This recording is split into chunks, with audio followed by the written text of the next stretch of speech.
back in the mix, straight out of New York City. It's the red hot Knicks, and nothing's gonna stop us from hanging a banner. Not the Hawks, Heat, or even Indiana. It's the Knicks, back on pace, back in the chase. That's right, the 8th seed in the thick of the race. And while you try and react to the shots we be blocking, check out the team that keeps the Garden rocking. Spree, hitting threes, playing D.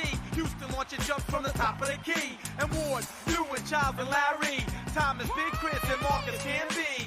Nobody does it like the Knicks can. Go get your best 5 guys. In fact, grab a 6-man. The Freewell and the Knicks excel. Look out, the number 18 starts to gel. Go New York, go New York, go. Go New York, go New York, go. Say go New York, go New York, go. Go New York, go New York, go. You want depth, hold up for 2 deep. And Indiana, they're gonna end up with the Hawks and the Heat, while the Knicks sweep them with the broom. All right, then I don't even know what you're playing now. Vin's just playing a bunch of stuff. Man, I was going in though. That was great, honestly. I forget what the song is like. It's a good song. It really is a good song. Robert Randolph has terrible takes. Did you guys see Robert Randolph actually tweeted yesterday that or 2 days ago Malcolm Brogdon was going to be a sure thing? I didn't see that. Oh my god. He's the best. KFTV just did like a funny segment about him. It was really funny. Yeah. Oh my god, he's so funny. Teddy already starting us off early. Future Nick dropping 70 on the Spurs. Guys, do you know what Joel Embiid is doing right now? I seen. You mentioned it before we started. Yeah, when I looked, he was at 59 and 15 after 3 quarters. Just crushing. Absolutely crushing. There's another guy too. Cat's got like 40 something right now in like the third quarter, end of the third, something like that. Oh my God. Cat I don't believe in. But I've said it before, man. I think Embiid, Cat, and Julius Randle are just Charmander, Charmeleon, Charizard of guys that fail in the playoffs. Joe, start one, bench one, cut one. What? I mean, Embiid is clearly the best, and Randle is unfortunately the worst. So it's just start Embiid, bench Cat, cut Randle. Unfortunately. Cat and Randle is close, though. Embiid is leaps and bounds ahead. It's not even Mill. Am I wrong? I'm you know what? Because Randall is on our team, I'm gonna put bench him. I'm sorry, I have to go with Randall this right now. He's so pro Randall. Oh shit. Mills, are you pro Randall? I'm not pro Randall at all, but I mean he's a Nick. I gotta go with the Nick right now. And they're really close, I'd say. So I'll give him the little edge. Everybody on Instagram, I just want to remind you to come on over. I just want to remind everyone on Instagram to come on over to YouTube so we can see your comments over here, put them on screen, whatnot. We're going to get to the comments soon. Word up. All right, guys, let's so this is supposed to be trade talk, and we keep hearing a bunch of stuff, obviously. Even though the Knicks are either, 8 or 2 or 9-2 since the OG day. I think it's 9-2 now. So even though they're dominating since they've made this trade, they've held teams under 101 points in 6 of the 11 games, which is OG's calling card. The defense has gotten significantly better since we got this guy. But the overall consensus is that the Knicks don't have a secondary ball handler, which is kind of true. They definitely need some scoring punch off the bench. They lost IQ, also true. So rumors abound, right? Like we made the thumbnail, it's Bruce Brown, DeMar DeRozan, Dejounte Murray. Who else have we got in there? D'Angelo Russell and Alec Burks. Good old trusty Alec Burks, who Thibs loves the most out of those 5, even though he might be the worst of the 5. But you love who you love. Like Randall and D'Angelo over here, So the biggest rumor in the past 24 hours is that Dejounte Murray supposedly is going to the Lakers. Go figure, clutch going back to clutch home.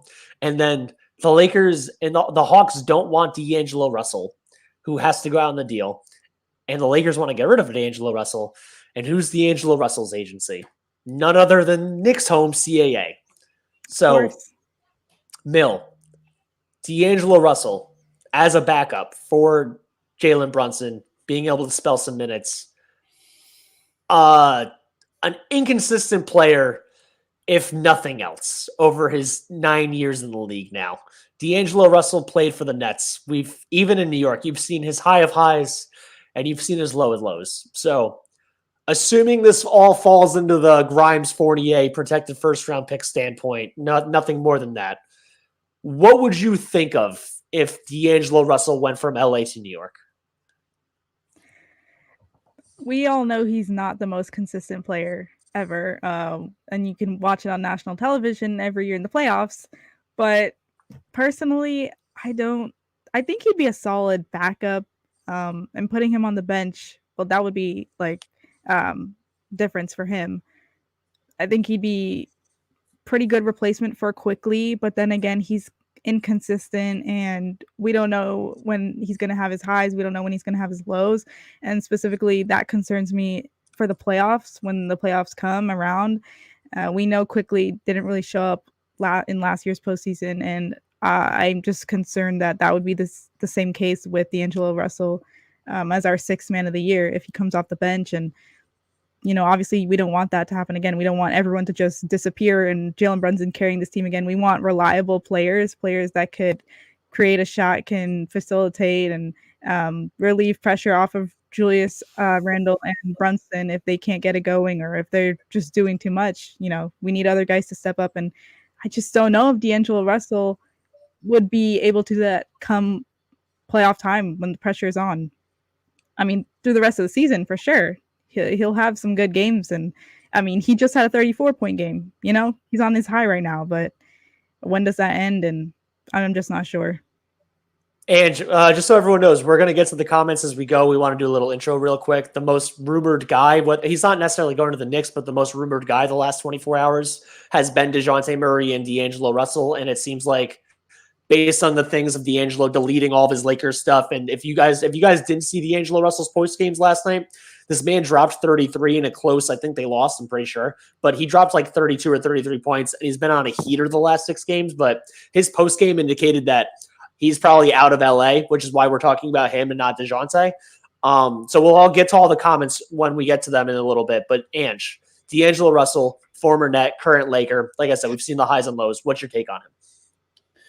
I don't think D'Angelo Russell's ready to be that guy. I think he still thinks he's a capable starter in the league. Do I think he's a capable starter in the league?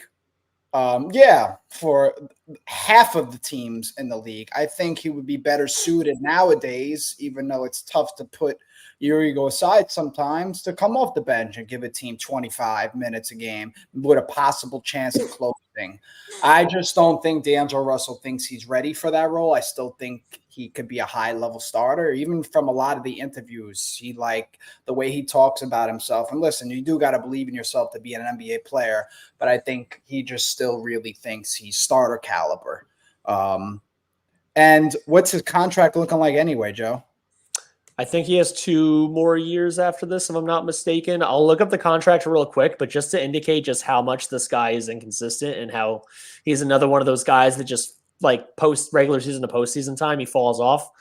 Last year, he averaged 17 points, 6 assists, and 3 rebounds a game on 48% shooting from 2 and 41% shooting from 3. So 17, 6, and 3 on good splits. And then in the postseason, that went down to 13 points, 4.5 assists instead of 6, still 3 rebounds. His shooting numbers went down almost 10 percentage points. From 3-point, he went from 41 to 31. And from overall, he went from 49 to 42. So this guy is just, talk about consistency and just not holding up his end of the bargain when a guy comes up. Like we talked about last week, like part of the reason why I want Dejounte so much, or I want Dejounte so much, is very, very few guys actually rise up to the occasion of the postseason.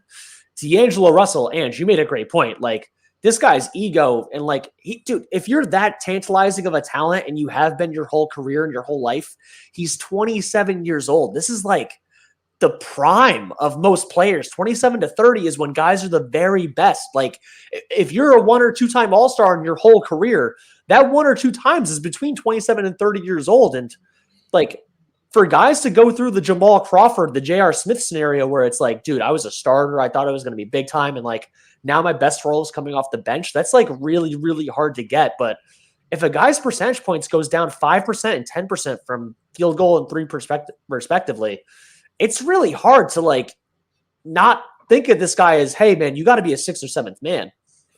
I'll tell you, I'll say one more thing about it. I also think it's not easy to play with LeBron James when you need the ball in your hands as well. It can either be the best of fit or worst of fits. Like, I think it's helped Cam Reddish's career a lot. I don't think it helps D'Angelo Russell. Right. And also, even going back to Minnesota, at the tail end of Minnesota, the last year, that's it. The transition was going to Anthony Edwards' team. So Anthony Edwards needed the ball. So we've seen D'Angelo Russell have some good numbers when he's able to have the ball in his hands. He's yet to be as effective when there's a guy that's got to be the guy. Mill, what do you take on that? About D'Angelo Russell? Just like, yeah, the closing comments, like the playoffs, like the playoff faltering, and the like him going from like being the best or second best to like kind of falling down the wayside a little bit for teams he's on. Yeah, I mean, you pretty much just included the facts there with the percentages and everything. It's clear he's not a guy that rises up to the occasion, and I'm just super concerned about that because we want guys on our team that will rise up to the occasion. We had a lot of guys last year that played great throughout the season, but when the playoffs came, no one was really there and no one showed up. So quite frankly, that's the most thing I'm concerned about really, is because I know we're getting to the playoffs. I know we're going to get there. It's just a matter of we need the right pieces, the right people. And, you know, D'Angelo Russell is still playing great basketball right now, especially. He's not necessarily like a super bad player, but I just don't think that he's what we need. And you want to respond to this? Because I kind of remember the Nick Young situation, but not quite. I feel like you have a great memory when it comes to like. Listen, I just think as young adults, sometimes we do silly things, and that's what happened in that situation. But I feel like he has gone above and beyond since that incident to change the image of him, because that kind of like what actually happened, like what he actually did. That was pre-COVID too, right? It was a long time ago. A long time ago. For NBA players specifically, it's like a fraternity, and it's like if you let anything in, you're kind of like you could get pushed out very quickly. So he managed to stay in the game, obviously, because his talent is something else. But like I feel like he's just I don't have too much comments on it, but I feel like D'Angelo Russell is a very good person, and a lot of it probably stems from that situation. I just want to make one last comment before we keep going about D'Angelo Russell and the rest of the guys we want to get to, because I do want to talk about Brogdon, Burks, Dejounte, who unfortunately seems the least likely at this point, and I can't remember all five ever. Oh, DeMar DeRozan, duh. Joel Embiid just finished the game, 70 points, 18 rebounds. It's crazy. And just so everyone knows, the D'Angelo Russell Nick Young thing, which I think is from 2018 or 2019. No, I think before. I think before. I'm trying to look it up right now just to actually get the thing. He recorded Nick Young talking about cheating on Izzy Azalea, right? Something Iggy Azalea. Yeah. I think it was something like that. And like that was what? Like how long are we talking about at this point? I think you're right. Actually, you know what? I think you're right on. Yeah, 2018, 2019, I think somewhere around there. But like still, like he recorded, like, I mean, yeah, that's messed up to do, obviously. If you've ever been in a relationship and you've cheated or been cheated on, like that's messed up on every single level. Like I'm not a fan of that. But to record one of your boys, like you said, Angie, it's a fraternity. Like that is whether it's messed up or not in the action, it's not as equally messed up in the recording, but like it's almost there. So it is wild that he did that in the first place. For sure. All right, so Joel Embiid finished with 70 and 18. By the way, future Nick Joel Embiid, if we all just keep our fingers crossed, hope this guy definitely wants to leave one day. We'll all get there.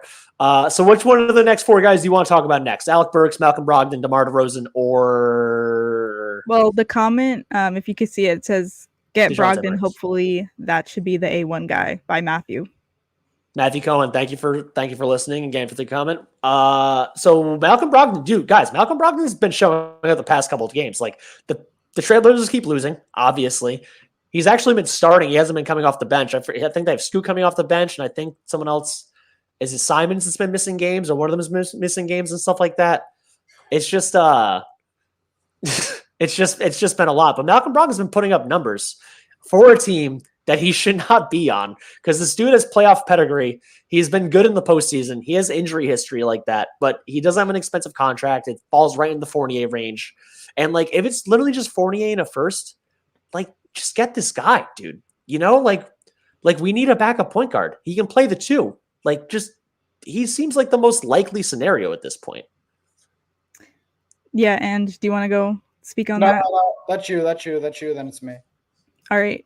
Well, I was all for getting Malcolm Brogdon. I think when we did the last video about trade rumors, I spoke on that as well. That I think he'd be a direct replacement for Quickly, and yeah, he's been showing out, especially the last few games. He's been having a pretty good season despite being on an awful team, and that's pretty much why he's showing out. But I think he'd be a great replacement for Quick, and it depends on what we're giving up. Like you just mentioned, if it was a first and Fournier, like that's something potentially that we should do if we're not going for Dejounte Murray or anyone around that, anyone big like that. But definitely they should be looking into Brogdon because we need a 6-man. Like we can keep talking about it, how our bench is struggling. It's definitely a big problem, and it needs to be fixed soon because like we're running the starters into the dirt. Basically, they're just playing so many minutes every night, and clearly it's affecting some of the players. Brunson missed a few games. I mean, whether it was because he was exhausted or fatigued, and then now Hardenstein is it's not official he's going to be out the next game, but he's also dealing with a little bit of an injury, and these starters, they need a break. So we need to find people off the bench for them to provide scoring, to produce something at least, and Brogdon's going to give you that. I think one of the positives about bringing on Brogdon as well, it just came to my mind rather quickly, is depending on who's hot or who's not, I think Brogdon could even close games with Jalen's. I'm not too sure, but is Brogdon a good defender, Joe? He was. He's I think his injuries over the years have finally gotten the best of him. He's just he gets lost, man. And it's not like he doesn't know where to go. It's like his body doesn't keep up with the offensive player nearly as much. All right, well, whatever. I also think we have OG Anunoby and Isaiah Hartenstein, though. That covers up for a lot of shit. Correct. I think you have 3 guys on the Knicks who could kind of close games, like, and depending on who's hot. If you grab Brogdon, DiVincenzo, and Hart, all 3 of those guys could just swap out and close a game, depending on who's hot or who's not. So I like Brogdon in that situation. I also like him to just take the ball out of Brunson's hands. At the pace that we're going, you're like hanging on to a thread with like the amount of production that you're asking out of Brunson and Randall. It's too much. You have to get one more guy. Yeah, I agree with that. Chris on Twitter is commenting that LeBron actually has good advanced stats for defense right now. His LeBron D stats are quite solid. It's just I'm going basically on what I've heard from Celtics fans and Celtics people in the past few months really not Celtics, Blazers people, which I mean, part of this is also based on if you're on a terrible team, you just don't try nearly as hard on defense anymore. I'm like fairly certain of that it's just like human psyche. Like if you know your team's going to lose, it's the fourth quarter. You're not putting your best effort in. And if you're playing with a bunch of young guys who aren't nearly as adept at covering for each other, and they haven't had DeAndre Ayton, who's supposed to be their defensive center for most of the year, it's just hard. I see why DeAndre Ayton didn't make the game. Oh, he lives on a hill and it was covered in ice and they couldn't get him. So they sent like the team there to try and help him, and like they couldn't even help him. That's got to be like one of the funniest NBA headlines. How long do you think this dude's driveway is? That's such a long, big hill that they couldn't get there. Bro, so crazy. That had to have been a way. This dude needs a snowmobile, man. Just ride to the corner, Like what the hell? Teddy goes, we're gonna get Bruce Brown and everyone's gonna be upset. Too much talk about him. Hit him up, keeps going. I'm leaning towards Jordan Clarkson for that IQ role. The Murray trade is dead. And then there was another one. Oh, Chris also goes Terry Rozier, another good option with Nick Williams. I don't think we're gonna get Nick Williams. That'd be really. Who's Nick Williams? I think he means Nick Richards because he combined Nick Richards and Mark Williams into one player. Which, by the way, if you got Nick Richards like finesse post into your offensive game, and you got Mark Williams' defensive game and rebounding, that is a phenomenal basketball player. So I'm all for Nick Williams becoming a person. But I don't see them dealing either one of their centers. Terry Rozier would be a good option.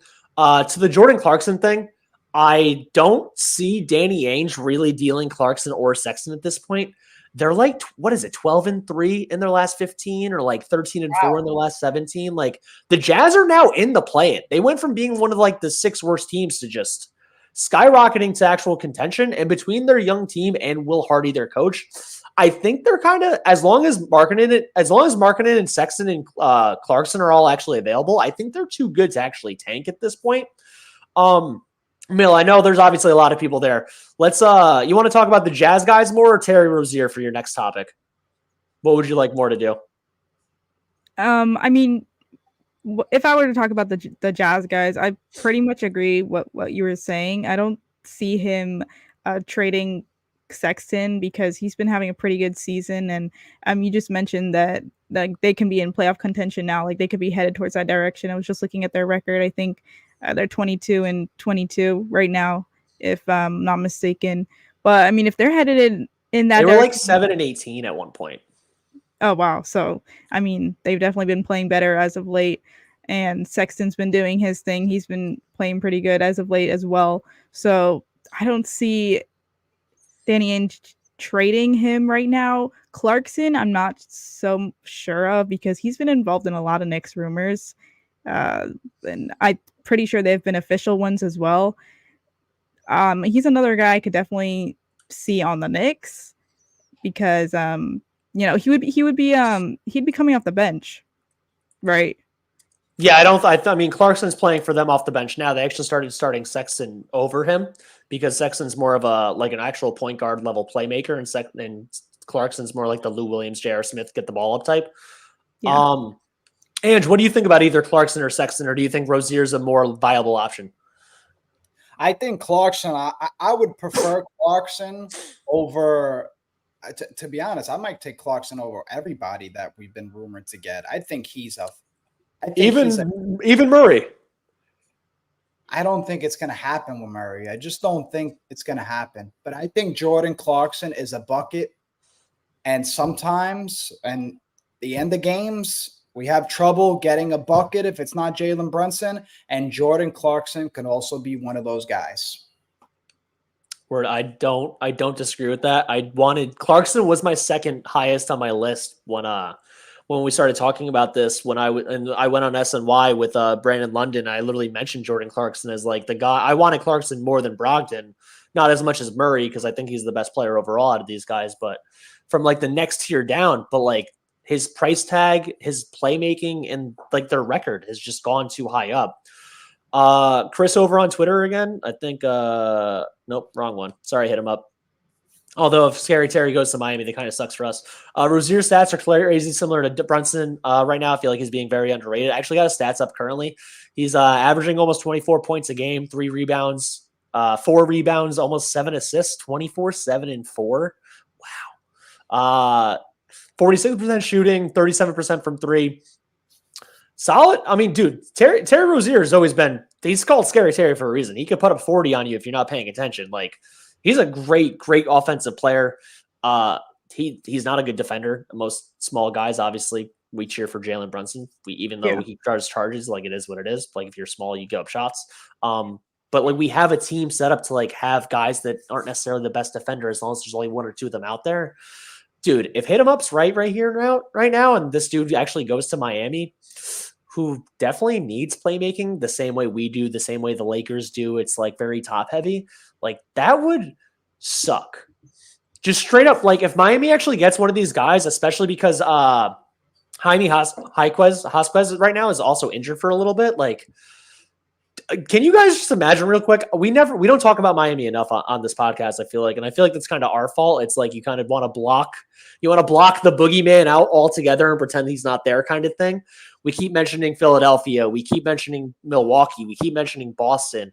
We mention how we want to face Cleveland. Like Miami Knicks, man, 4 or 5 is a matchup. Like I straight up, like after last year and like knowing the greatness of Eric Spoelstra and playoff Jimmy, like I would be scared of, like, I think we have a better roster, but I thought that last year and I would just be really terrified. If they get Terry Rozier to add on to Spoelstra's fucking mad scientist level playmaking, out of bounds playmaking, and the game playmaking, like that would be terrifying, Mill. I don't know if you want to see the Heat again. I want us to if we win, but Miami's the boogeyman. I don't know. Yeah, I agree. I don't want to see the Heat like the first round at least, just because we saw what they did to us and they did to everyone in the Eastern Conference playoffs last year, and they're super underrated just because of what they can do in the playoffs. It's lethal, and players like Jimmy Butler and come alive in the playoffs, and he's lethal. So if they get Rozier, I think that's going to be scary for them, and I wish we could somehow Counter-Strike and just get someone else. And if other teams are getting better, we need to get better. Obviously we did when we got OG, but I still think that we need one more piece. We actually need a few pieces because our center position is still slacking, but we still need. I have faith that Mitch will come back by playoff time. I'm knocking on wood, but like I projected it in December even. Like I really think he's going to come back. Yeah, hopefully. I mean, I think the NBA declined the the disabled player exception, which means they had a doctor come in and they say you should be available before the end of the finals, which means you should be available at some point, even if it's in the playoffs. No, I think it's for the season though, Joe. I think so they decided, but if you're not eligible by June 15th, based on their independent arbitrator, June 15th is game 3 of the finals. So they decide that you would be available before June 15th if you get declined. Hopefully he comes back sooner than ever, because Hardenstein's going through it right now, and I don't really have much faith in. I mean, Precious had a great game last game, but I don't have much faith in him or Sims to keep that center position strong. So we need him back quick. Before we bounce too far off, Ange, what would you think if Terry Rozier came to the Knicks? And then what would you if Terry Rozier went to the Heat, or how worried are you about the Heat in general? I think the Knicks players want to face the Heat. I don't think they're scared of any. I think the Knicks believe, the front office and the players, that the East is wide open to get to the Eastern Conference Finals. So if Terry Rozier goes to Miami, it does make it a little harder. But I think regardless if he goes to Miami or not, I think the Knicks are going to make a move regardless to counter anybody's move. I think the Knicks are ready. They're one piece away, man. They're one piece away to getting to the Eastern Conference Finals. And at that point, anything could happen. You got injuries. You got just somebody might be getting hot. And, I don't know. I think we're one piece away. But the Terry Rozier to the Heat, they could use him. Another guy that could just get a bucket at any given time, light you up for 20. Like you said, you fall asleep for a few minutes. Terry Rozier is giving you 15 to 20 easy. So it's somebody that you got to keep an eye on. But regardless, the Knicks are going to make a move, and they're just one move away and possibly making it to the Eastern Conference Finals. Matt Cohen goes, no first-round matchup will be easy, but please no Heat. Playoff Jimmy and playoff Caleb Martin give me nightmares. And, dude, we haven't even mentioned this guy's name yet. Bam Adebayo, really shut us down. Bam Adebayo, took away Mitch's, offensive rebounding standpoint at 6'9". He's just, a really long-ass dude, great at defense. Bam Adebayo is OG Anunoby if OG Anunoby was an actual 5. You know what I mean? He's the 1 through 5 stopper version of them, which always scares me, man.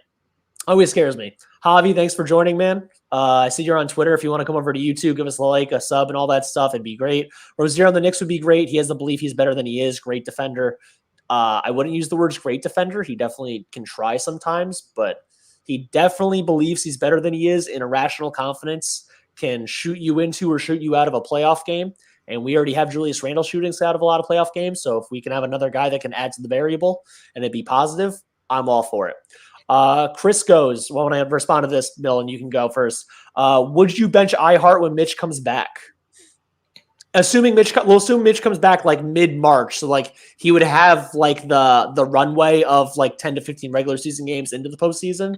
Assuming Mitch is healthy by April 1st before the playoffs, would you start Mitch over iHeart? Why or why not? Well, depending on when he comes back, you were just saying, if he comes back earlier in the season where there's still 10, 15 games left in the season, I would say keep him on the bench. And then when the playoffs start him. I don't know how he would fit with that bench group that we have right now. We know he fit really well with the starters. He plays really well with the starters that we have. And Hardenstein can do both. So I definitely think that it's a tough question. I think I've said before that I would definitely, make Hart start even if Mitch comes back. But ultimately, I think, rest or keep Mitch off on the bench for a few games and get him like back into conditioning, and then put him back in the starting unit if we when we get to the playoffs. Word up. Ange, go next. Same exact question. Just real quick. I can't hold it anymore. So if you answer this before I get back, make Hit 'em Up's comment be the next thing. What's the sense of having all these picks? We can't use them for Dejounte Murray. But Ange, assuming Mitch can come back like mid-March, mid to late March, be ready by the mid of April for the playoffs, would you bench Mitch for I heart for Mitch? Why or why not? And I'll be right back. Absolutely not. I think Thibs is gonna have some tough decisions on his hand very soon. When Mitch comes back, obviously the Knicks have been at their best up until now with Mitch in the starting lineup. But listen, change happens, injuries happen. iHeart stepped into play. The team is on a great path. So you don't want to stop with what's already working. And Mitch is going to need to get his legs underneath him. And on top of it, just the offense in general just moves more fluid. You could run offense through iHeart. And most importantly to me, when it comes to the playoffs, I can't shoot. Me personally, if I'm the coach, I'm going to have a hard time inserting you into the game last 6 minutes of the fourth quarter if you can't hit free throws. That's a good point. You know what I'm saying, Mills? Like I need everybody on the floor to be able to hit free throws. That's one of the reasons why not to say I disliked RJ, but I'm saying I didn't like the fact that he's another guy that just can't hit free throws consistently. The Knicks actually in general are just not good at free throws consistently. I don't know why. They're all pretty good free throw shooters, but for some reason they don't shoot that well.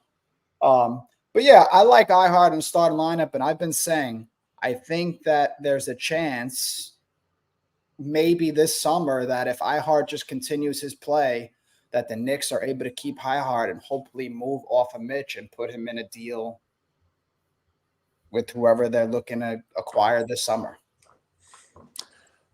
Ooh, yeah. I came at a great – I don't want to talk about Mitch trades right now because that gets me going in so many different directions. Mitch Robinson's been one of my favorite Knicks for a long time, but also like he has such a good contract to trade and he's such a good player to trade. It's like fan versus GM Joey. What do I want to be? So yeah, let's go back to the next question. Hit him up. What's the sense of having all these picks and can't even use them? I give Atlanta 3 picks. So I think it's been said, I forgot if it was one of the Athletic guys or one of the other national guys, that Atlanta doesn't want a lot of picks from this season. This is like a notably weak NBA draft, like as weak as like when Anthony Bennett went first overall type of weak draft. So that says something about why they wouldn't necessarily want picks this year. So assuming like the Knicks, the thing is about dealing so many picks, especially if you can't necessarily just deal all the protected ones and say they would want to do that, is that the Knicks still think they can get Devin Booker or Joel Embiid. Or, I mean, I would assume those are the 2 biggest names I think would actually seem even semi-realistic, not Giannis, not Luka, not anyone else. So like if you picture it as like Embiid, Booker, and then obviously Donovan Mitchell, who a lot of Knicks fans even consider almost a formality at this point, you need at least 3 or 4 picks just to get those guys. And that's why it's so worrisome to make a trade like that, like to offer Grimes, Fournier, a 2024 this year, the Milwaukee one, or it would have to be the Milwaukee one next year. You have to hang on to your own pick because the Milwaukee pick's protected. It's not unprotected. And then a 2026 pick to get rid of all that. And then say you get Dejounte Murray and you still get bounced in the second round of the playoffs, which then you sold your assets. You thought of yourself as like a win now team. And it turns out your win now team is still not as good as Boston or Milwaukee specifically, or the damn boogeyman Miami Heat. Then you're like, how much does the team we're trading to get one of those guys value Dejounte Murray? Like, is he worth the 3 first-round picks we gave him? We didn't win now. We were projected to win now even after the trade. Like, what, your FanDuel odds go up from like plus 5,000 to plus 3,000 to win the finals? Is that worth selling all your stock and products? So it's just really it's really hard to think of and do. And is Dejounte Murray that much leaps and bounds better than Malcolm Brogdon? Like if you're playing Murray for 30, 31 minutes a game and you're playing Brogdon for 20, 25, and then DiVincenzo and Hart filling in the gaps, assuming Grimes is gone, how much better is your team? Is it 3 first-round picks better? It's really, really hard to like want to do that. And dude, I want Dejounte Murray more than any of these guys. I think he's the best player available. He's the best player out of the picture we made. I think he's better than Clarkson, better than Sexton, better than Rozier. He's one of the only ones. I mean, Bruce Brown plays on both ends, but Bruce Brown is a significantly worse offensive player. So I just don't think the Knicks are win now yet. I just don't. And I think they still need the big fish. And maybe Donovan Mitchell is like the lowest level version of the big fish, but DeJounte Murray's not. So that's why it's like, I understand why they don't want to go quote unquote all in for DeJounte Murray. And knowing the Hawks gave up like two unprotected first round picks, a protected first round pick and a pick swap, or what, 1, 1, and 1, whatever it was, 3 assets total plus the players. Like, I know why they want to do that. Yeah, they want some capital back. Yeah, because they lost a lot of capital. This dude's 27. His contract's the next 3 years under 30 mil. Like, he's a great value. He's a former all-star at 25 years old. He's only 27 years old. He led the league in steals one year. Like, I get why they would want so much, and I get why the Knicks wouldn't want to necessarily get so much, because they aren't title contenders just yet to rationalize making that move. Mill, what do you think? Would you want to actually give 3 first-round picks or 3 picks plus whatever for Murray? I don't know. It's such a tough decision because I feel like I'm not a very patient person. So I'm the type of person that wants to make moves this season so that we can get as far as we can get in the postseason. But then again, you have to wonder that there could be bigger fish in the sea, and guys like Joel Embiid, you know, that, or other players in the summer that we could possibly trade for, offer those picks instead. And, you know, it all goes into the player you're giving up those picks for. You mentioned it. You don't know if it's going to be worth it. I mean, 3 is a lot. 3 first-round picks. For DeJounte Murray, I don't know. It's such a tough decision because I do want DeJounte on our team. I think he would make us better. But 3 is a lot to give up. And if we could give it up for someone else like Joel Embiid, I think I'd rather do that in the summer or in the future.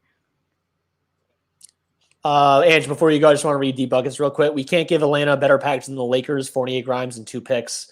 Take our 2024 unprotected. It's going to be in the 20s, and take our protected Milwaukee pick. I want DeJounte Murray. Just real quick about what the Lakers are offering. The 2029 first-round pick that we all think, like, that's stupid. It's 2029. It's really far away. Like, that sucks. Like, a lot of teams and a lot of front offices around the league, and I only know this from, like, reading articles, listening to a bunch of people, like, doing a lot of research on my own.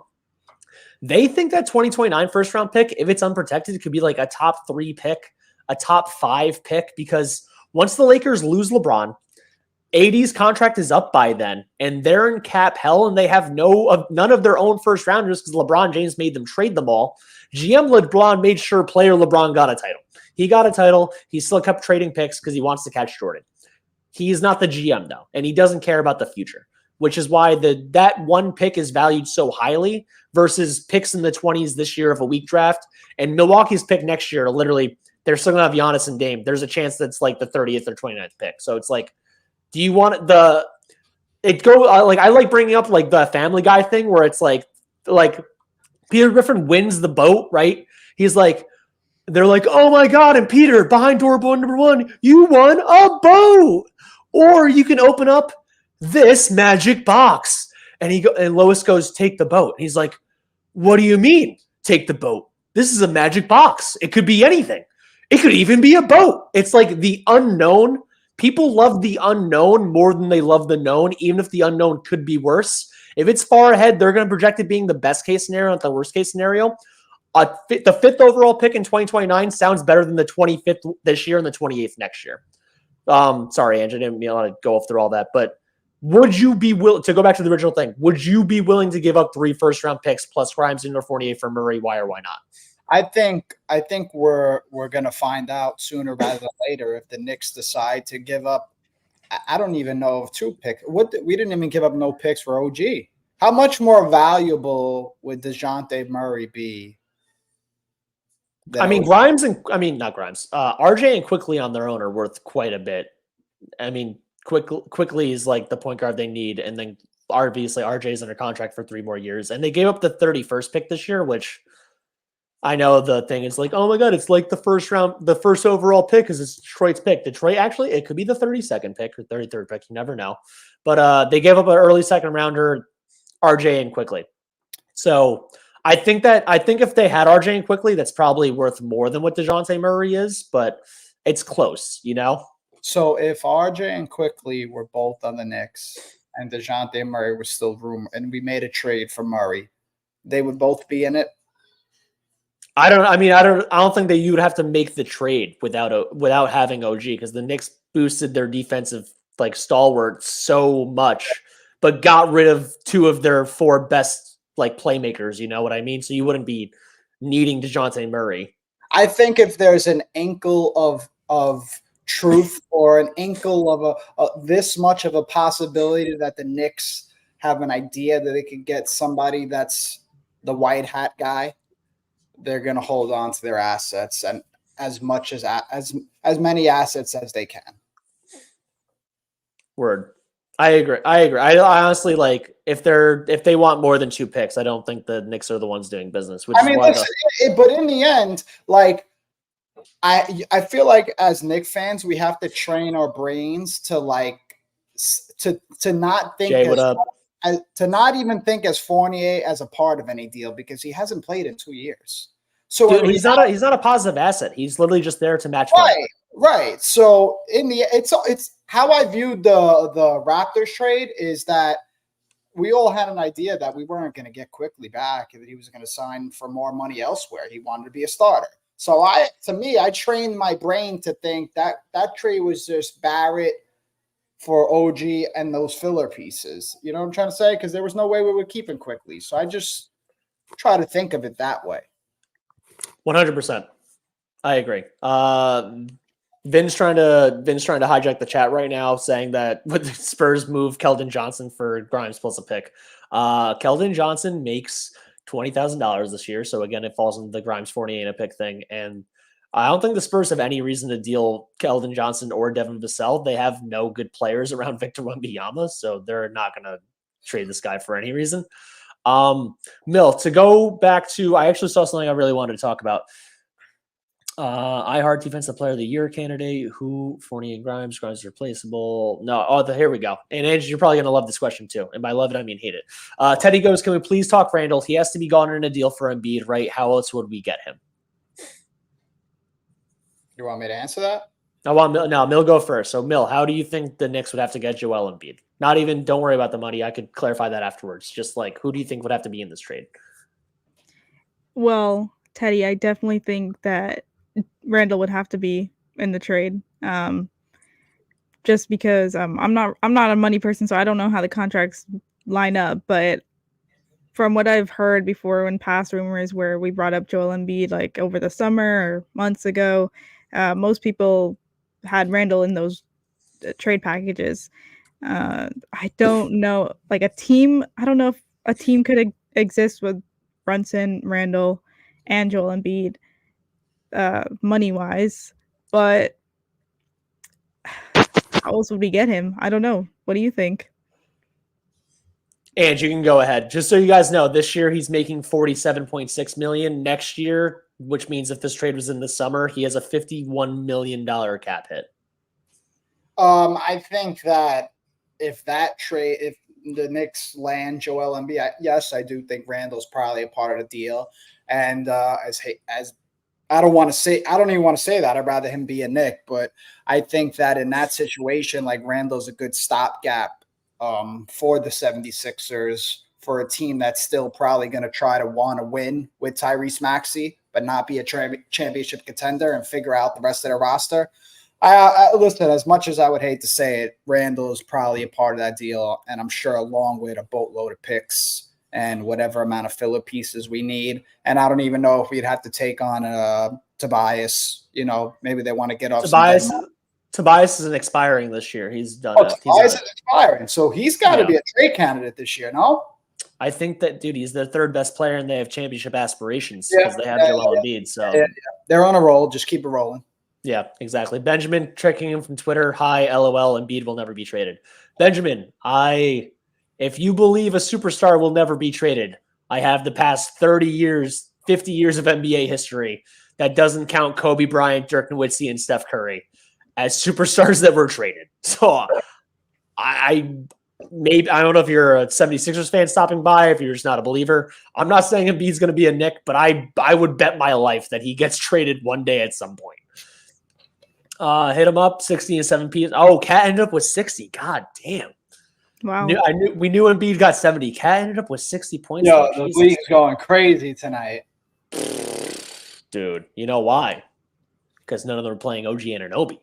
That's a fucking fact, Joe. That's true. Yeah, in 5 years when he's old. Dude, this dude has a $59 million play option in 26-27. So he might be gone by then if they don't. If the Pacers, I mean, not the Pacers, if the 76ers don't make the conference finals in the next 365 days, I'll say 400 days. So the next 2 years, whatever, I don't know, math. Joel Embiid is not on the Sixers in the year 2026. If they don't make the conference finals by then, after they've had this dude losing in the first or second round for what would be like 8 years straight, he would not be on the team still. How many years is he on the Sixers now? What is he, 31? He started at 20? Joel Embiid's 30? Oh, he's 29. No, my bad. He's 29. He started at 20 though. It's his ninth year in the league. Yeah, it's coming to the lights at the end of the tunnel. Exactly. Jay from East New York, what up again? Here we go. We haven't even talked about Alec Burks that much. So Alec Burks and Bojan Bogdanovic for Fournier, the OB trade exception in Detroit. That math doesn't work. So Alec Burks and Bogdanovic make a combined $27 million, something like that. So the OB trade exception, just so everyone knows, if you go to fanspo.com, the Fanspo trade machine, you can the app itself tells you exactly what will or won't work for every single trade and gives you a breakdown. Some trades and teams, depending on what the Knicks are at and what they're at from a cap standpoint, the trade exception can only work in some situations. It doesn't work for every single trade. So I don't necessarily, it wouldn't help in this standpoint. Like if it was Fournier and DiVincenzo for Alec Burks and Bojan, that math probably works. If it was like Fournier, Grimes, and I mean, the thing about this is that you can't trade Precious Achiuwa and you can't trade Malachi Flynn on top of trades. So I don't think that math works. But just to go back to the Alec Burks thing overall, like he's the only guy we haven't really talked about that's on the thumbnail that we made. So Mill, I know he's the lowest. He's like the lowest hanging fruit. And Jay, yeah, like I said, go to fanspo.com, go on Google, Fanspo trade machine. Spend hours on it. It's literally what made me into a quote-unquote capologist. I just remember all the contracts, or as many as possible, because I just throw them in Fanspo and see what happens over and over again. It's like playing wall ball with myself. But Mill, to go back to the Alec Burks thing, I know he's the least exciting of these guys. I mean, Bruce Brown's not exciting, but at least he wouldn't be a Knick already. What would you think if the Knicks did bring back Alec Burks? They don't even get rid of Grimes. They just get rid of Fournier. And I guess it would have to be Alec Burks and one of their lower level players to make the math work. But the guy's not on the team, so it's just Alec Burks. Alec Burks adds to this 10-man rotation. What does that do for the Knicks, and does it help them get anywhere farther? Alec Burks is a straight-up bucket. We know that from his time being on the Knicks before. And he's been a bucket for the Pistons, one of the only buckets because they've been going through it.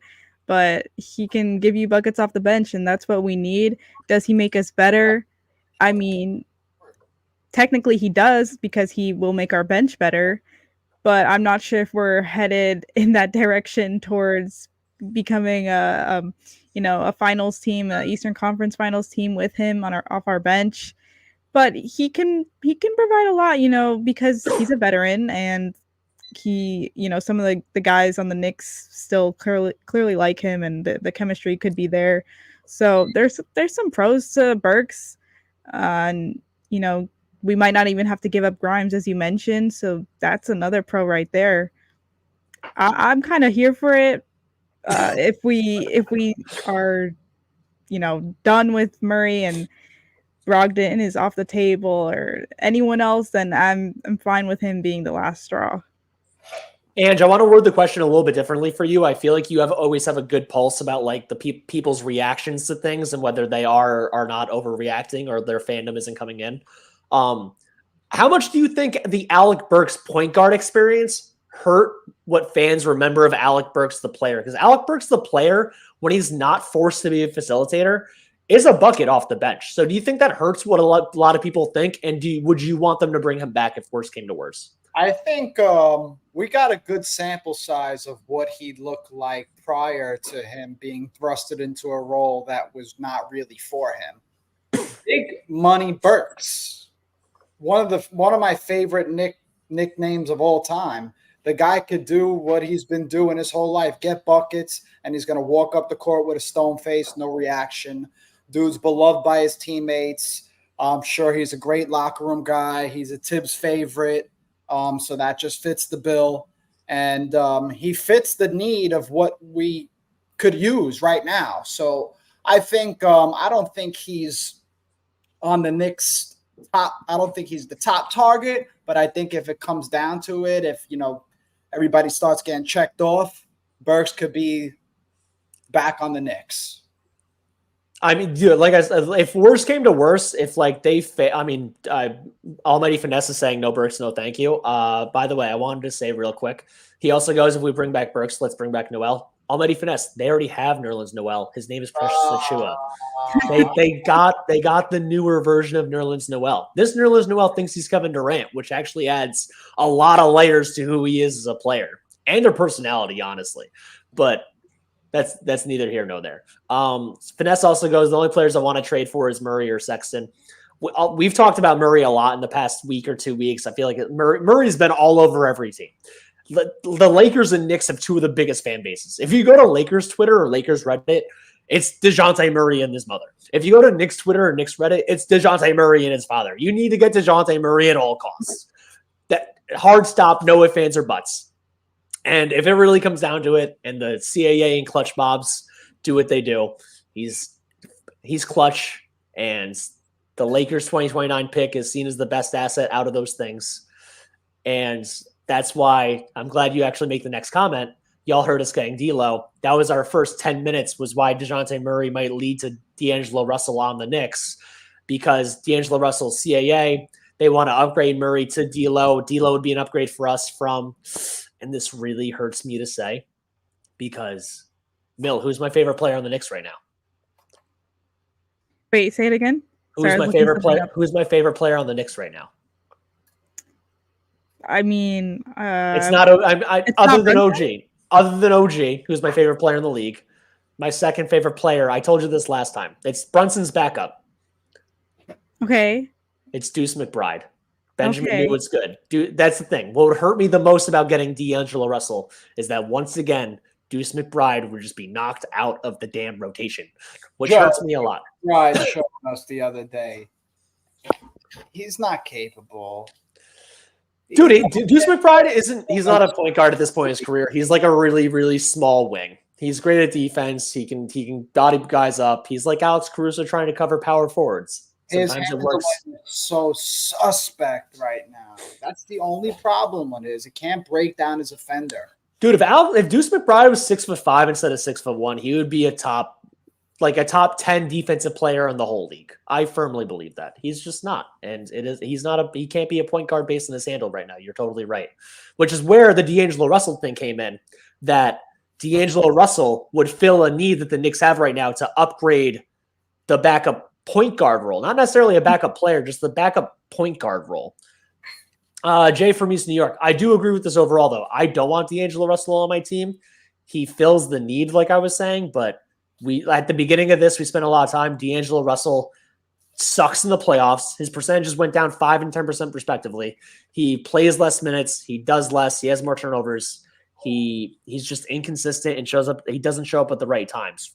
Mill, I want you to talk about this real quick. So I wouldn't mind DeMar, but we didn't talk about DeMar DeRozan enough. But if someone becomes available in the summer, we will not have the match in salary because he's a free agent. We would have to trade Fournier and Grimes to get him. Don't necessarily talk about all that, but we haven't talked about DeMar DeRozan yet as a fit. DeMar DeRozan would 100% be expecting to start wherever he gets traded to. There is no coming off the bench scenario with this. And the Knicks starting lineup has a lot of spacing right now with Brunson, Debo, and OG at the 1, 2, and 3. And DeMar, his 3-point percentage is up, but he takes less than 2 a game still. He's a mid-range assassin. Would you want DeMar DeRozan on this team? And if so, I just answer that first. Do you want DeMar DeRozan on the team? Not really. When the rumors first came out, or not the rumors, the reports that he was interested in the Knicks, I made a video and I pretty much just said that I'm not that interested in him. I mean, he's one of the older players in this league, and you just mentioned it, that he doesn't shoot the 3 ball that much. We want to be a better 3-point shooting team. That's the direction we're headed in. He is a mid-range assassin, like lethal from there. He's clutch, but personally, I don't want him on this team. I just have hopes for other players, bigger players. Benjamin is dropping bombs right now because we're not following along. Cat has 62, and Edwards is playing, and they're losing to the Hornets? Oh, my God. Score. They're losing? Oh, my God. Let's check the score real. Oh, it's 126, 121, a minute and a half left. No way. Losing, this guy's going to drop 65. Bro, I mean, what sucks is that literally Randall's highest scoring game of his career last year, they lost to the Timberwolves, and Taurean Prince went 9 for 9 or whatever it was. Couldn't believe that. Couldn't believe that. Ange, I want to ask you a different question but working off the DeMar DeRozan thing. I pretend you're DeMar DeRozan's agent or dad, whatever you want to do. Pretend you're someone influential to DeMar DeRozan. How do you convince him to come off the bench? You don't. Exactly. He's not. He's not coming off the bench. And if I'm the Knicks, I don't know if I'm as interested as the Knicks fans make it seem. The Knicks have been doing really great since DiVincenzo has been inserted into that starter lineup, specifically because of his floor spacing and his elite shooting right now. Taking out DiVincenzo and adding in DeMar DeRozan is going to make the court go from this to this. And that is the last thing we want to do when Randall gets the ball 15 feet with his back turned towards the basket. I agree entirely. I just don't think DeMar DeRozan needs to be on a team that, you know, what's funny about CP mentioning, hey, Kelly Olynyk, DeMar DeRozan needs to be on a team that has a stretch 5 because based on where he wants to work and what he wants to do and stuff, them having Nikola Vucevic has always been the worst fit. It wasn't even DeRozan and Levine. It wasn't DeRozan and the fact that they haven't had a real point guard. I mean, Kobe White's finally coming up, but they were playing Caruso at the 1, who Caruso is just the best version of Miles McBride. Shouldn't be your point guard. Hey, now that you're talking about Kobe White quickly, I've never seen a player that has played in the NBA that has had an afro like that play so productive. Give me your top 3 afro players, because I only got Moochie Norris and Kobe White. Who else has an afro like that? Dude, the greatest Knick of all time. He's your fucking announcer. Clyde? No. Whoa. About an afro. Bro, Clyde had a fro, dude. Look at some of the old pictures before he was balding, man. His fro was... Dude, look at like the late 60s pics. Oh my God, you're about to have your mind blown. You know what it is? A lot of the pictures we see are from when it was... Yeah. The thing is, dude, we see a lot of pictures from later in his career. He started balding early, but man, he had like a 3-4 inch fro, man. He's got a little something working, huh? Yeah, dude. Also, the real answer is Anderson Varejao, obviously. It's Sideshow Bob. Who's the best? No, but is this an afro? And he's got the pork chops going on and everything, my boy. Oh, you found Clyde, right? Yeah. Oh, dude. He had some little look going here. Yeah. Oh, my God. Mill, so DeMar's a bucket. Playoffs, this is D-Buckets. Becomes a half-court game. He is someone that can take the pressure off of Brunson and Randall. Hey. Ben Wallace is a great answer. Dr. J is also good, obviously. I love, Dr. J. Dude, I forgot. Did Michael Ray Richardson have a fro for a while? Didn't he when he was doing coke? I forgot all about that. I'm being serious. So Mill, real quick. DeMar would take the pressure off of Brunson and Randall, but same thing as Ange. Like, same question to you. How or would you be able to convince this dude, hey, come off the bench? think Ant said it. You can't convince him. Like, I don't know if he's at that point in his career to do that yet. Still averaging 20 points a game as a starter. Like, I get they feel haven't like been if doing you well. went to a team like the Clippers, not to say that it's even possible, but a team with more talent than what he has to offer. Well, dude, then also you're on a team with a former MVP who also got convinced to come off the bench. Russell Westbrook comes off the bench tomorrow. I'm sorry, you have to come off the bench. I agree. I agree with you, Joe. By the way, guys, honorary Raptors update because the Raptors are Knicks North. They lost 108-100 to the Memphis Grizzlies. The Ja Morant-less, Desmond Bain-less Memphis Grizzlies. No offense, the Raptors stink now, guys. IQ and RJ are going to be miserable for like at least another year. Yeah, dude, it's RJ had a good counting stats game again, 29 points. He's shooting great, 12 of 18 from the field, 5 of 6 from the free throw line. He went 29, 9, and 1 assist. Which I feel like is kind of where he wants to be, more or less. IQ had a terrible game, it looks like. 8 points, 10 assists, but the 8 points are on 3 of 13 shooting and 4 turnovers.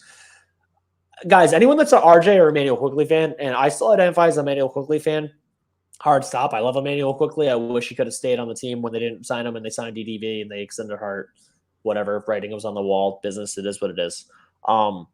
They don't have a starting they don't have an NBA caliber center because Jakob Poeltl's still out, so anyone that's watching the Raptors, we don't have to talk about this at all, but they're just going to lose a lot of games. You can't play modern-day NBA ball and have a G Leaguer and Michael Porter's brother starting for you at center when the guy has like 20 NBA career games since 2020. It just that is what it is.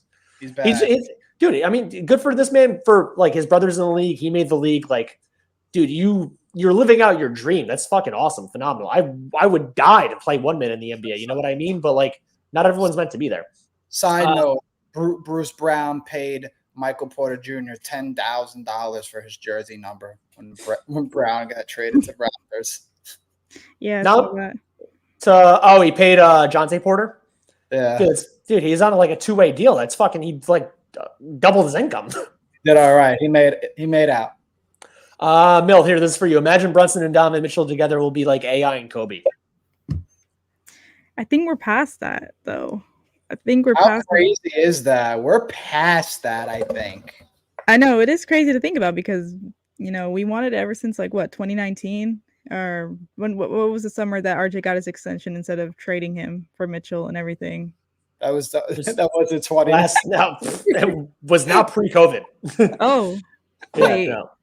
Last I don't know year. why. I always think it's 2019. It's like 20. Mills is way into the future. No, it was July 21. Oh, really? Yeah. Okay, so I guess it was that recent, but I feel like we've been wanting him for years, even though, but still, I don't know if we still want that combo. I mean, there's a lot of people that still want him, but personally, I think we're moving on to different prospects. I mean, we're all pretty much set on Murray, and he's been the one that's reported by official like reporters. I don't know if they're moving Donovan Mitchell. I hope Donovan. Listen, I wanted Donovan Mitchell just as much as anybody, and I feel like I'm at the same point where Mills is at, is where we might be past the need of Donovan Mitchell. I don't know if Donovan Mitchell thinks he's past that. I think he just is enamored with the Garden. Any type of interviews I ever hear him talk about, always posting New York stuff. I think he wants to play at the Garden. I just don't think he is needed, but I don't know. Listen, I think if we don't have nobody by then and Donovan Mitchell wants to come to the Knicks, I think the Knicks might go grab him, but we'll see. We'll have to see. Hit him up goes D-Buckets. We'll get to your comment after this. Hit him up goes, there's a reason why Denver, Indiana, and Toronto letting Bruce Brown go. Well, Denver, he was a free agent after he helped them win the title as a six-man. What was the deal with Indiana? Why did they get rid of him? They traded for Pascal Siakam. But how was he going? He was doing, I mean, he was averaging, I don't know, the same as last year, like 13 points, fucking 5 rebounds, you know, like just like it's a tradable contract. He's a very tradable contract. Yeah, dude, that was the thing. Like they offered the guy $22 million. Like, is he really $10 million better than Dante DiVincenzo? No. But when you offer him that much money, you're literally signing him as like a, hey, we want you to bring a winning culture here. You just won the title. There's a chance we end up trading you with this money. Right. And then, dude, the reason why Toronto wants to let him go because they want to tank and they want another asset. And Bruce Brown on a team option or a player option for $22 million is not an asset they would want. Mill, real quick. By the way, guys, two things. One, anyone that's on Instagram, we can't look at your comments while we're doing this. So please come over to YouTube, or if you're on X, you can always stay on X, but also please come over to YouTube. The whole like, share, subscribe combo. Most specifically though, if you're on Instagram, come over to our YouTube page. You can comment here. We can read your stuff, all that stuff. And then Mill. So deep buckets goes, which I love this hypothetical because I'm all defense all the time. Would you guys like Herb Jones and OG locking down the perimeter for the Knicks? Imagine the D with Mitch when he comes back. Well, Herb Jones off the bench. I mean, yeah, I would assume Herb Jones would come off the bench and actually be OG's backup, but Herb Jones is like the fourth best perimeter defender in the NBA, so I don't think that he would want to be benched anytime soon. And I don't see the Pelicans getting rid of him for any reason, but it's just fun to think of, right? Imagine a lineup of like assume Grimes is gone from anything, right? Deuce McBride, Josh Hart, OG Anunoby, Herb Jones, and Mitchell Robinson. Who scores on those people? Yeah, I mean, it's definitely fun to think about, and we like defense. We like defensive-minded teams, but you're wondering who would score, and I think that's still an issue that we still have right now. So both who would score on our team and who would score against us. I would take a hold on Herb Jones right now. We're looking for a score off the bench. And how much would you like Herb Jones on this defensive-minded team? I want to acknowledge of the superstar that's in this chat right now, Chet Holmgren. Thank you for joining the show. Really appreciate it, brother. I'm assuming that if that's the real Chet, well, it'd be amazing. I'm assuming this is one of Vin's 25 burgers. I'd rather have Jonathan Isaac. I'm big on the froze right now. I'm fucking with the froze, so I'm going to go with the froze. I think I nailed it based on Chet Holmgren going LOL. I'm pretty sure I found Vin's 19th burner account. Yeah, but if that was the case, if we got like a Herb Jones and that was the lineup, yeah, we'd win games 65 to 55. Likely. Look, this guy's just covering up. He's on like 9 different apps. I'm not in there, guys. All right. Anyway, Mr. Birdman goes, Julius Randle needs to pass the ball more. Does anyone disagree with this statement? I agree and disagree because I've seen so much of Julius Randle passing the ball the past 2 games that I've never seen before. Did anybody see that fast break where the ball didn't touch the floor? Randle was the final pass to OG and it was no look. That's gross. Yeah. I've seen a lot of like, I'm not saying Randle doesn't stick with the ball sometimes. Like the ball definitely sticks with Randle, but he's made quicker decisions at certain points in certain games. Certain games is bad, certain games have been good, but I feel like at the points he was good, he's made very quick passes. Guys, we're going to do a 5-minute warning, by the way. It's 10:25. We're going to try to sign off by 10:30. We've been on for an hour, 8 minutes, so thank you all very, very much. Mill, does Julius Randle need to pass the ball more? It really depends. If he's getting double teamed like constantly throughout a game, then of course he needs to pass more. But I mean, I definitely think that games where he has like over a certain amount of assists, like I don't know how much he's averaging right now, but games where he's passing the ball a lot, we tend to win. And I definitely like when he passes the ball. He can be underrated at passing, but does he need to pass more in general? Sure, why not? If you don't have a good shot, don't force it. Pass it out. I think that Julius Randle needs to pass the ball. So I'm going to word this hopefully correctly because he throws the ball too hard. Yeah. Did you guys see the play last night where like he literally got an offensive rebound, not him, but it got passed to him 3 times, and he threw a bullet to Brunson, a bullet to DiVincenzo, and a bullet to OG or Hart, and none of the 3 of them made the 3. And it's like, dude, why are you throwing the ball 80 miles an hour? Yeah. They're wide open and 10 feet away. Buddy thinks Randy Johnson. Yeah, dude, literally, I think he thought there was a bird in the air he should kill. When I say I want him to pass the ball faster, I want him to pass the ball like sooner before he gets double teamed or before a guy sideswipes at him. But I want him to pass the ball slower from an actual mile per hour standpoint. Real quick, Amesh, he's been passing it more through the season. I've seen flashes where he's making good reads and letting the offense come to him instead of rushing it. And then Ange, this last thing is really for you from Chet Vin Holgram, BKE. Big Nick Energy will be at the Knicks Nets game in the Barclays Center tomorrow. Mill, you're not going, correct? No. So Mill and myself will not be there. Do you want to talk about real quick how BKE will be at the game tomorrow, or if anyone's listening on podcast form later tonight, whether they could find you guys and what you're doing? Yeah, sure. First, I want to say shout out to little Angelo Mashansky there. Little young kid I know my whole life. But yeah, tomorrow we'll be at the game. I think we're arriving at like 5:30. I'm pretty sure Vinny's going to announce on our socials of where we're going to be. We're going to have like 5 T-shirts made up, and whoever wants to link us, wherever we happen to be, we're just going to give out the first 5 people that come. Just hang out for a few before the game, have a brew. And yeah, we're going to be chilling. Chet Holgram, I will agree with one thing that you're saying. Barclays, it's an okay place. No, I don't know about great, but it's definitely cheaper than Madison Square Garden. Yeah, I'd rather pay more and go to MSG. Facts. Mill, last thing. Do the Knicks win tomorrow night, and does Spencer Dinwiddie quit on the court? Spencer Dinwiddie will be headed off to China after that game. Hey. And the Knicks will win. Hopefully it's something like a blowout. I don't want a close game. I want them to completely blow out the Nets. Show them once again which team runs this city. It's clearly the Knicks, but let's see it again at the game. Hopefully it's a good one. Ange, what's the final score? And I've never hated Chet Holgram more than I have in this chat. I don't know what the final score is, but we're going to be smoking on that Nets pack tomorrow night for sure. Yeah, and I hope Spencer Dinwiddie pulls like an Antonio Brown where he just takes off his jersey mid-game and, you know. He just leaves, pizzas out. Almighty Finesse, Ange will be at the game, Vin will be at the game, and some of their friends and family will be at the game. Mill and myself both cannot attend, unfortunately, so half of the 4 of BK will be there. And then hit them up. We'll close with this. The Knicks is a home game at the Barclays Center. The Knicks are a home game at most places, especially Orlando and especially the Barclays Center. That's like the coolest thing. That's got to be like one of the coolest things about being a Knick. It's just that you get the love from like all across the world. Like I'm sure like even like Alonzo Trier walks down the streets of wherever he's walking and still like, yo, Alonzo Trier, didn't you dunk on the Hawks that one game?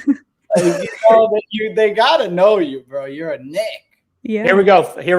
Spitfire, hot fire. Last thing. That's not what I wanted to say. Last question. What seed will the Knicks be at by April? I'm saying they're the 5 seed. What's your list? Give me your list, though.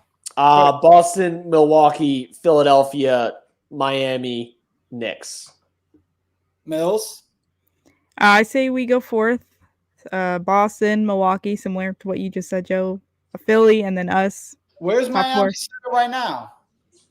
1 game behind. They're all, dude, like 4 teams are within a game of each other. Here, while you're here, does anyone want to keep pulling up Chet Holgram Pulio over here, or like what's good with this thing happening? I'm good. We're good. Almighty Finesse goes, I can't wait for the Heat game on Saturday. Facts, man. I don't really care about the Nets game tomorrow. I mean, I would care more if I was going, obviously, but that Heat game. Yeah, so Boston, Milwaukee, Philly, top 3. And then it goes Cleveland. The Knicks are a game behind Cleveland. They're tied in the wins, 2 games behind in the losses. Miami is 2 games behind us, and Indy is tied with Miami. So Miami and Indy is 6-7. Orlando is falling back a little bit. They're an 8th, 10.5 back from first, 3 games behind us. Chicago is 12.5 back, and Atlanta's 14.5 back. So I'm thinking Miami passes us, and I think Cleveland falls down a little bit. With this current roster, even what if we make a trade? I mean, Indy made a trade, and they're still not looking good. If you add a guy that has too much, has too much usage and too much things that goes on into like adding him to an offense, it actually doesn't help you for a while. That's why I'm not crazy about making like big acquisitions mixed season, and I feel like Thibs wouldn't want that either because he's big on cohesiveness. Facts, agree entirely. So where do you think they end up? 4 or 5. I don't. Listen, if we end up 4 and the Heat end up 5, there's your first round matchup. We end up 5, the Heat are 4, there's our first round matchup. So I think we fall anywhere. Yeah, I'm just as scared of the Cavaliers as I am anybody else. These dudes are just lighting people up without Darius Garland on the court for some reason. And no Evan Mobley. I don't get it. I don't understand. Yeah, I don't know. All right. On that note, we'll be out. Birdman, we'll answer what round we make next time. That's why you got to tune in next time. Also, I'm supposed to have a guest tomorrow night. It's supposed to be Brett Siegel. I'm like 99% sure. We're trying to get Alex Monaco from MSG on. We're actually supposed to have a New York rapper on later in the week. That's a tease. I'm not going to tell you until after it happens. Mill, hopefully you can come on with me tomorrow for Brett Siegel and then do the post game. Ange, I hope you have a great time tomorrow. You guys want to say anything else to close out? Spend your money at Big Nick Energy. Check out the merch. Pretty much. Yeah. Buy our merch and let's go Knicks.